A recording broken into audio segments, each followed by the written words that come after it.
ஆண்டவர் சிலுவையிலே பேசின 5ஆம் வார்த்தை தவிர்ப்பு என்ற தலைப்பிலே நம்மோடு பகிர்ந்து கொள்ள நம் மத்தியிலே இருக்கும் எலிசபெத் சிஸ்டர் அவர்களை கரங்களை கட்டி வரவேற்கலாம்.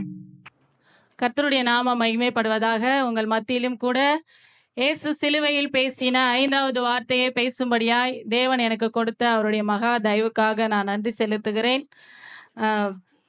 வசனம் கூட வாசிக்கலாம். யோவான் 19ஆம் அதிகாரம் 28வது வசனம். 19:28. அதற்கு பின்பு எல்லாம் முடிந்தது என்று இயேசு அறிந்து வேத வாக்கியம் நிறைவேறத்தக்கதாக தாகமாய் இருக்கிறேன் என்றார். அல்லேலூயா. இயேசு சிலுவையில பேசின 5வது வார்த்தை என்னங்க? தாகமா இருக்கிறேன். இந்த வார்த்தையை கொடுத்த தேவனுக்கு நான் அதிகமா நன்றி சொல்றேன். ஏன்னா நம்ம பாஸ்டர் ஒரு 2 மாசத்துக்கு முன்னாடியே சொன்னாரு. ஏன்னா என்னன்னா, இந்த 7 வார்த்தை பேசுறவங்க யாருன்னு பேர் கொடுங்க அப்படின்னு சொன்னாரு.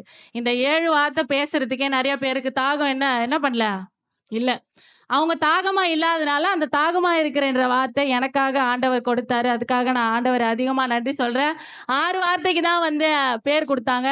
அதுல ஒரு வார்த்தை நின்றுச்சு.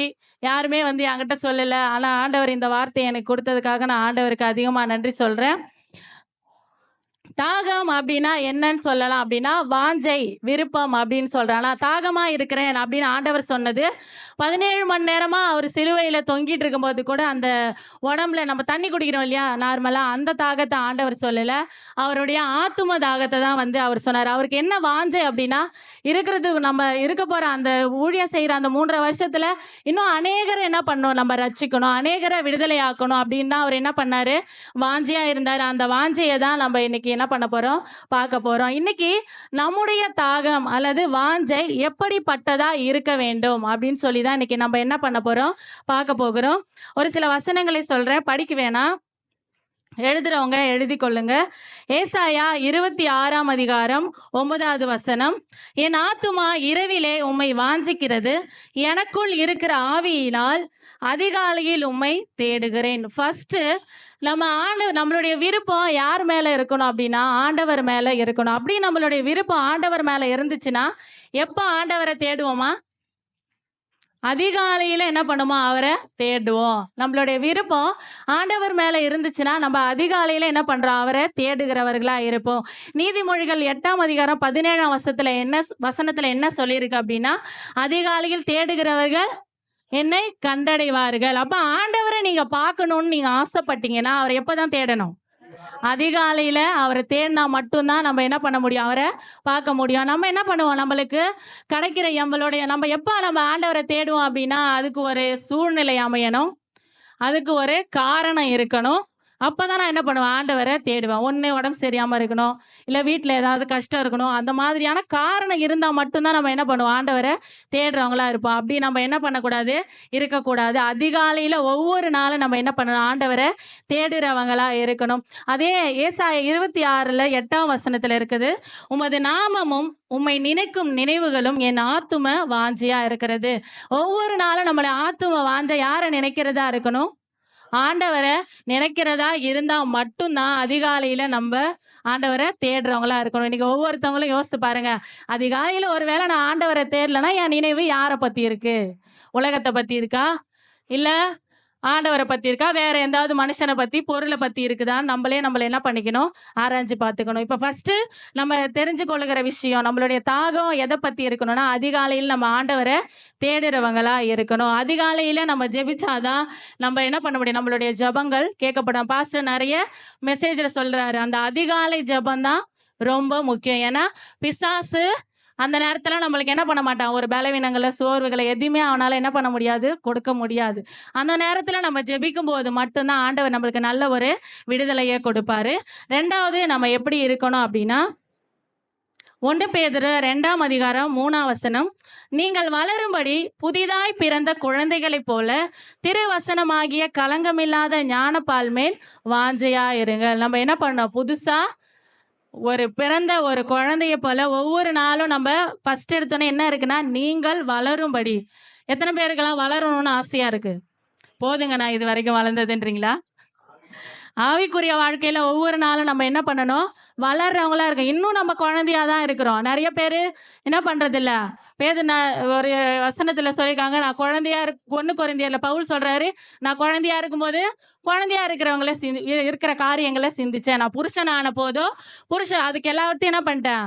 மறந்துட்டு, நான் புருஷன் ஆனதுக்கு என்ன சிந்திக்கணுமோ, அந்த காரியத்த தான் சிந்திக்கிறேன் அப்படின்னு என்ன பண்றாரு? அவர் சொல்றாரு. ஆனா நம்ம என்ன பண்ணியிருக்கோம்? வளர்ந்திருக்கிறோம். ஆனா நம்மளுடைய சிந்தனைகள், நம்மளுடைய எல்லாமே எப்படி இருக்கு? இன்னும் குழந்தைத்தனமா தான் நம்ம என்ன பண்றோம்? இருக்கிறோம். அப்படி இல்லாதபடி ஒவ்வொரு நாளும் நம்ம வளரணும் அப்படின்னா, களங்கம் இல்லாத ஞான திருவசனமாகிய களங்கமில்லாத ஞானப்பாலின் மேல் என்ன பண்ணணுமா? வாஞ்சியா இருக்கணும். 2வது, பைபிள் படிக்கிறதுல, அவருடைய வார்த்தையை நம்ம தியானிக்கிறதுல என்ன பண்ணணும்? வாஞ்சை உள்ளவர்களா இருக்கணும். அப்பதான் நம்மளுடைய வாழ்க்கையில ஒவ்வொரு நாளும் என்ன பண்ண முடியும்? வளர முடியும். ஃபர்ஸ்ட் நம்ம பார்த்தோம், அதிகாலையில ஜெபிக்கிறவங்களா இருக்கணும். 2வது, அவருடைய வசனத்தின் படி என்ன பண்ணணும்? நம்ம வசனத்தை வாசிக்கிறவங்களா இருக்கணும். அப்பதான் நம்ம இந்த நாள்ல இந்த பிரச்சனையா, இதை எப்படி சரி பண்ணலாம் அப்படின்னு நம்ம உலகத்துல உள்ளவங்களை தான் என்ன பண்ணுவோம்? ஒரு சஜஷன் என்ன பண்ணுவோம்? கேட்போம். ஆனா ஆண்டவர் உங்களுக்கு ஒரு புக்காவே என்ன பண்ணிட்டாரு? குடுத்துட்டாரு. எல்லாருமே என்ன பண்றோம்? வச்சிருக்கோம். ஆனா அந்த சொல்யூஷன், அதுக்கான என்ன சொல்யூஷன்ன்றத நம்ம தேடி என்ன பண்றதில்ல? வாசிக்கிறதில்ல. இங்க போவோம், அங்க போவோம். தேவையில்லாத ஆளுகிட்டலாம் மாட்டி சொல்லிட்டு தேவையில்லாத இடத்துலலாம் நம்மள என்ன பண்றாங்க? கொண்டு போய் விட்டுடுவாங்க. அந்த மாதிரியான மனுஷங்கள தான் நம்ம என்ன பண்றோம்? இன்னைக்கு தேடுறவங்களா இருக்கிறோம். அப்படி இல்லாதபடி நம்ம வசனத்தை வாசிப்போம். ஆண்டவர் ஒவ்வொரு நாளும் நம்ம கூட என்ன பண்றாரு? பேசுறவரா இருக்காரு. நம்ம தெய்வம் வந்து பேசாத கல்லோ, மரமோ அந்த மாதிரி ஏதாவது ஒரு தெய்வமா? இல்ல. அவரு ஜீவனுள்ள தேவன். இன்னைக்கு அவர் இறந்து போன சிலுவையில பேசின வார்த்தைகள தான் நம்ம என்ன பண்றோம்? பேசுறோம். ஆனாலும் அவர் நமக்காக திரும்ப 3வது நாள் என்ன பண்ணாரு? உயிரோட வந்தாரு. இன்னைக்கு என் கூட ஆண்டவர் இருக்கிறாருன்னு சொல்றேங்க. சத்தமா ஒரு அல்லேலூயா சொல்லலாமா? அப்ப அவர் ஒவ்வொரு நாளும் நம்ம கூட இருந்து நம்மளுடைய பிரச்சனைகளுக்கு எல்லாம் ஒரு தீர்வு தரணும்னா, 2வது நம்ம பைபிள் என்ன பண்ணணும்? கட்டாயமா படிக்கிறவங்களா இருக்கணும். நம்மளுடைய வாஞ்சை இன்னைக்கு எப்படி இருக்குன்னா, உலக பிரகாரமா தான் என்ன பண்ணுது? இருக்குது. காலையில எழுந்த உடனே எதை தான் ஃபர்ஸ்ட் பார்க்க வேண்டியதா இருக்குது? செல்ஃபோனை தான் என்ன பண்ணுறோம்? ஃபஸ்ட்டு பார்க்குறோம். இல்லை வேறு ஏதாச்சும் ஒன்று என்ன பண்ணுறோம்? ஃபஸ்ட்டு பார்க்குறோம். ஆனால் ஃபஸ்ட்டு நம்ம என்ன பண்ணணும்னா, காலையில் எழுந்தோன்னே ஜெபிக்கிறவங்களா இருக்கணும். 2வது, வேதம் வாசிக்கிறவங்களா இருக்கணும். அதுதான் நம்ம வாழ்க்கைக்கு ரொம்ப முக்கியம். ஃபோன் இல்லைன்னா என்ன பண்ணிடலாம்? இருந்துடலாம். ஒரு ஃபோன் இல்லைன்னா இன்னொரு ஃபோன் வாங்கிடலாம். ஆனால் ஆண்டவருடைய வார்த்தை இல்லாமல் நம்மளால் வாழவே முடியாது. ஒருத்தவங்க ஆண்டவரை விட்டு பின்மாற்றத்தில் போயிட்டாங்க அப்படின்னா, அவரோட வார்த்தை இல்லாமல் அவங்களால திரும்பி வரவே என்ன பண்ண முடியாது? அவருடைய வார்த்தை ஆண்டவர் இல்லாமல் அவங்களால எதுவுமே என்ன பண்ண முடியாது. நம்ம இழந்து போன எதுவுமே மீண்டும் என்ன பண்ண முடியாது? கொண்டு வர முடியாது. ஆனால் அது மாதிரி அதை போல் பைபிள் வந்து ரொம்ப ரொம்ப முக்கியம். தினமும் நம்ம என்ன பண்ணணும்? பைபிள் வாசிக்கிறவங்களா இருக்கணும். 3வது, சங்கீதம் 42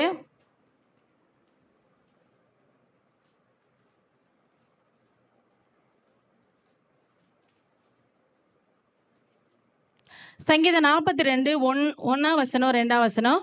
மானானது நீரோடைகளை வாஞ்சித்து கதறுவது போல தேவனே, என் ஆத்துமா உம்மை வாஞ்சித்து கதறுகிறது. என் ஆத்துமா தேவன் மேல், ஜீவனுள்ள தேவன் மேலேயே தாகமா இருக்கிறது. நம்ம 3வது, நம்மளுடைய தாகம் வாஞ்சை யார் மேல இருக்கணும்னா, ஆண்டவர் மேல நம்ம என்ன பண்ணணும்? நம்மளுடைய தாகம் இருக்கணும். அது இருந்தாதான் என்ன பண்ண முடியும்? நம்மளால ஒவ்வொரு நாளும் நம்ம இன்னைக்கு ஜீவிக்கிறோம் அப்படின்னா, யாரோட சித்தம், யாரோட கிருபை? அவர் கொடுத்த அந்த கிருபை தான் இல்லையா?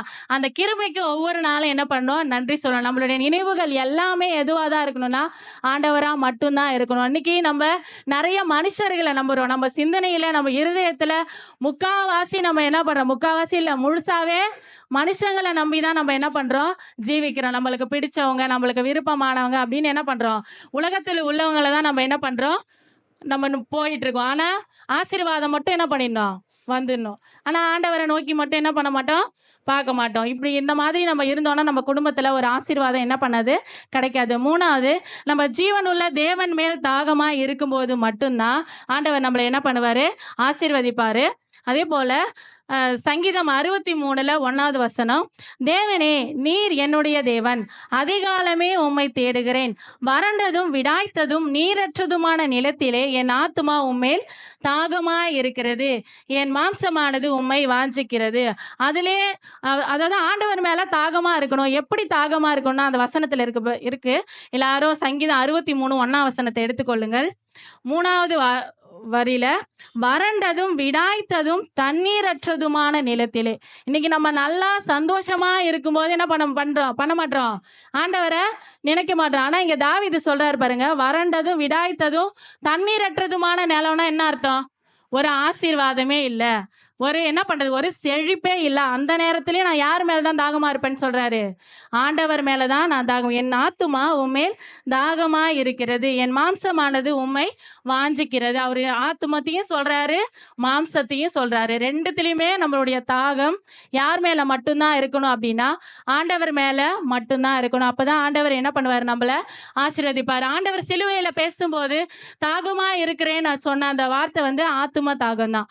அவர் அந்த ஆத்துமத்துல தாகமா இருக்க என்ன காரணம், இன்னும் எவ்வளோ பேர் இருக்காங்க, இன்னும் என்னை பத்தி தெரியாதவங்க எத்தனையோ பேர் இருக்காங்க, அவங்களுக்கெல்லாம் என்ன பண்ணணும், அந்த வார்த்தையை சொல்லணும். அப்படின்றதுனாலதான் ஆண்டவர் என்ன சொல்றாரு, இன்னைக்கும் அவர் தாகமா தான் என்ன பண்றாரு, இருக்கிறாரு. அந்த தாகத்தை தீர்க்கிறவங்களா நம்ம தான் என்ன பண்ணணும், இருக்கணும். இன்னைக்கு நம்மளுடைய வாழ்க்கையில நம்மளுடைய வாஞ்சை எப்படிப்பட்டதா இருக்கணும் அப்படின்னா, ஃபர்ஸ்ட் அதிகாலையில் ஜெபிக்கிறவங்களா இருக்கணும், ரெண்டாவது பைபிள் படிக்கிறவங்களா இருக்கணும், மூணாவது ஏசப்பாவை மட்டும்தான் நம்மளுடைய தாகமா என்ன பண்ணணும், கொண்டவங்களா இருக்கணும். இதுக்கு ஒரு சின்ன எக்ஸாம்பிள் மட்டும் சொல்லிட்டு நான் முடிச்சிடுறேன். எலிசா கேயாசி உங்க எல்லாருக்குமே தெரியும். படிக்க வேணாம், வசனம் மட்டும் சொல்றேன். எலிசாவை பத்தி 1 ராஜாக்கள் 19ஆம் அதிகாரம் 19லேருந்து 21 வரைக்கும் இருக்கு. எலிசா யாரு அப்படின்னு இருக்குது. அவரு 12வது ஏர் பூட்டி அந்த வயல்ல என்ன பண்ணிட்டு இருந்தாரு, ஒரு உழுத ஒரு ஆளு தான் அவரு. அவரை ஆண்டவர் என்ன பண்ணாரு, ஒரு எலியா தீர்க்கதரிசிக்கு அடுத்த ஒரு இடத்த வந்து யாருக்கு கொடுத்தாருன்னா எலிசா தீர்க்கதரிசிக்கு என்ன பண்ணாரு, கொடுத்தாரு. ஆனா அவருடைய வாஞ்சை எப்படி இருந்தது அப்படின்னா, 2 ராஜாக்கள் 2ஆம் அதிகாரம் 1ஆம் வசனத்திலேருந்து படிச்சீங்கன்னா உங்களுக்கு தெரியும். எல்லாருமே சொல்றாங்க, உன்னுடைய எஜமான் வந்து என்ன பண்ண போறாரு, எடுத்துக்கொள்ளப்பட போறாரு, உனக்கு தெரியாதா அப்படின்னு கேட்குறாங்க. எனக்கு தெரியும், நீங்க சும்மா இருங்க அப்படின்னு என்ன பண்றாரு சொல்றாரு. எங்க போனாலும் என்ன பண்றது இல்லை, அவரு விடவே இல்லை. அவரை விடாம பிடிச்சிட்டு இருந்து கடைசியா அவர் என்ன சொல்றாருன்னா, இப்போ இவ்வளோ நேரம் என்ன பிடிச்சினே இருக்கிறீ, உனக்கு என்னதான்ப்பா வேணும் அப்படின்னு கேட்குறாரு. அப்போ அவர் என்ன சொல்றாருன்னா, உங்ககிட்ட இருக்கிற அந்த ஆவியின் வரம் என்ன வேணும், எனக்கு ரெட்டிப்பாய் வேணும் அப்படின்னு என்ன பண்றாரு சொல்றாரு. அவர் அப்படி சொல்லும் போது அந்த சால்வை அவர் மேலே விழுந்து, நம்ம அதுக்கப்புறம் நீங்க 2 ராஜாக்கள் படிச்சீங்கன்னா தெரியும், அந்த 14 அற்புதம், எலியா 7 அற்புதம் செஞ்சாரு, எலிசா 14 அற்புதம் என்ன பண்ணாரு செஞ்சாரு. ஆனா அவருடைய வேலைக்காரன் கேயாசி என்ன செஞ்சாரு தெரியுமா? எல்லாரும் எடுங்க, 2 ராஜாக்கள் 5ஆம் அதிகாரம்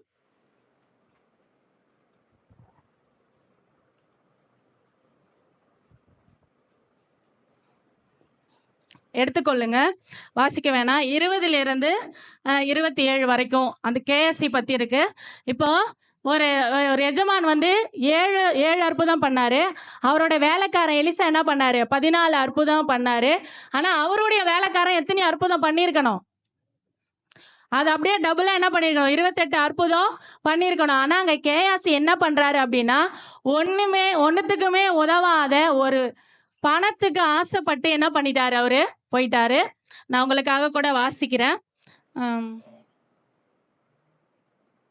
22வது வசனம், சாரி 20வது வசனத்திலே கீழேந்து 3வது லைனு, நான் அவன் பிறகே ஓடி அவன் கையிலே ஏதாகிலும் வாங்குவேன் என்று கர்த்தருடைய ஜீவன் மேல் ஆணையிட்டு. எப்படி போனாராம், சத்தியமா ஆண்டவர் மேல சத்தியமா நான் என்ன பண்ணுவேன், போய் அதை வாங்காம விடமாட்டேன் அப்படின்னு என்ன பண்ணாரு, அவரு வைராக்கியமா என்ன பண்ணாரு, போய் அதை வாங்கிட்டு வந்தாரு.